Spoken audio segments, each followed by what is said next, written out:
आज या कल्याण पूर्वेच्या रस्त्याची परिस्थिती अतिशय खराब झालेली आहे.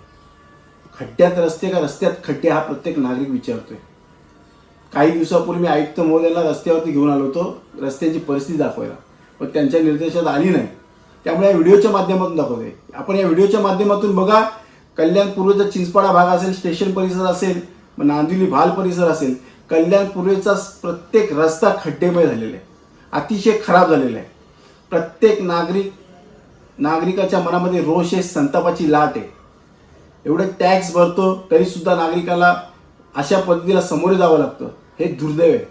जर या येणाऱ्या 3-4 दिवसामध्ये जर ह्या रस्त्यांची या रस्त्याला जर डांबरीकरण केलं नाही, चांगले रस्ते केले नाही, तर आम्ही त्या महापालिकेमध्ये येऊन मोठ्या प्रमाणात आंदोलन करू. आपण या सगळ्या रोषाला आपण अधिकारी सगळे बळी पडाल एवढंच या ठिकाणी सांगतो. हे टोकाचं आंदोलन आहे आणि या आंदोलनाला तीव्र गतीने भाग पाडण्याचं काम जर कोणी केलं असेल, तुम्ही केले महापालिकेने.